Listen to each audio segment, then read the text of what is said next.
Welcome to my channel, The World Coin. Today videos is one you won't to miss. We're diving into the world of coins top $1, so let's get it.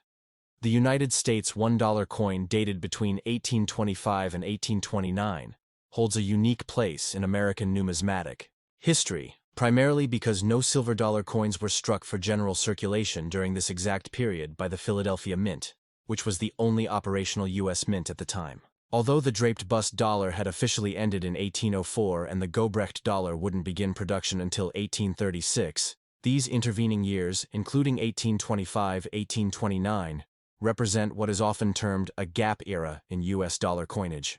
However, despite the absence of circulating dollar coins in these years, their historical significance is deepened by the context of the John Quincy Adams presidency, a time marked by the emergence of modern American political institutions, rising economic nationalism, and expanding infrastructure.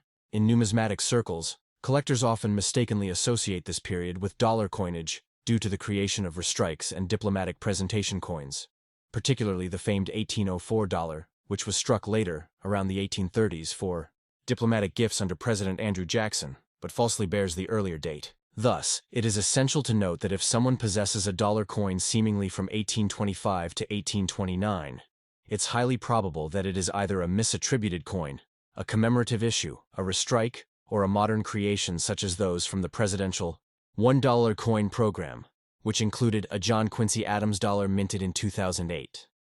That coin, however, is golden in color, made of manganese brass clad over a pure copper core, and part of a broader effort to honor U.S. presidents in chronological order. On circulating dollar coins, it featured a forward-facing portrait of Adams, the sixth U.S. president, on the obverse, and the Statue of Liberty on the reverse, like all coins in the series, with inscriptions such as 6th President, 1825-1829. Despite the gap in actual dollar coin minting in the 1825-1829 range, this era was pivotal in the evolution of American coinage.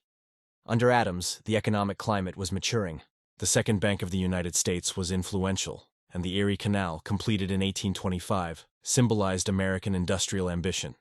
It's important to understand that the mint's focus during this period was on smaller denominations such as half dollars, quarters, dimes, and cents, particularly due to the ongoing scarcity of silver and gold bullion for coining purposes. As for the silver dollar, due to the melting of coins and their outflow into foreign trade, the mint saw less justification to strike these large silver pieces, which is why silver dollars were effectively discontinued after 1804 until the introduction of the Gobrecht dollar in 1836. Interestingly, patterns, proofs, and fantasy pieces, especially Class 1, 2, and the third, 1804 dollars, continued to captivate collectors and were often gifted to foreign dignitaries.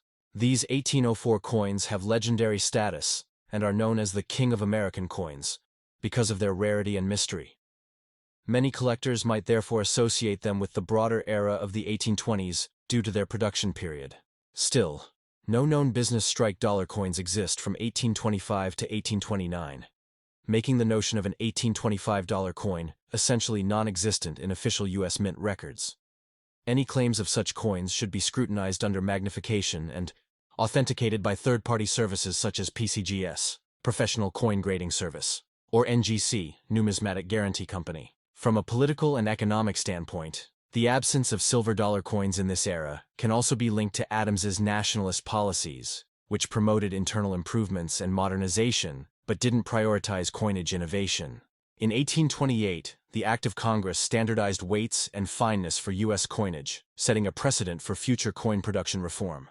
This legislation, while not directly affecting the dollar coin, since it wasn't in production, did have broader implications on U.S. monetary policy.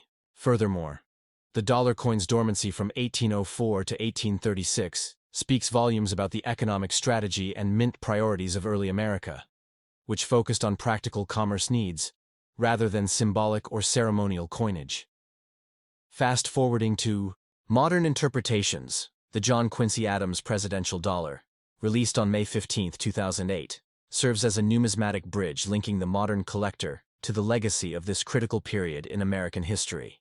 This coin, although not silver and not minted during his presidency, offers a way to commemorate his administration. It's notable for featuring the edge-infused lettering, a unique feature at the time, which included the year of minting, the mint mark, and the mottos E pluribus unum and In God We Trust, the latter of which was later moved to the obverse in response to public feedback. Numismatists analyzing this coin in the context of the early 19th century are often struck by the contrast between its mass production for circulation and the rarity of any genuine silver dollar coins from the 1820s. Collectors interested in U.S. dollar coins from this time typically shift their focus to half dollars and quarters minted during these years, especially those bearing the capped bust design by engraver John Reich, introduced in the early 1800s and dominant through the 1820s. These coins exemplify the stylistic transition in early U.S. coinage, featuring a more realistic portrayal of liberty and finely detailed eagles on the reverse.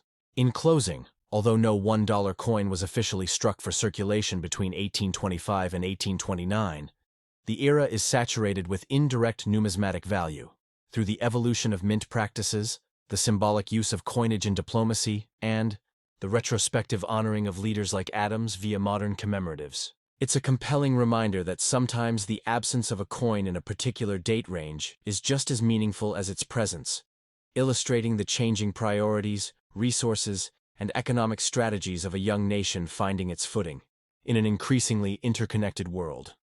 So please like, share, and comment on this video and make sure to subscribe my channel.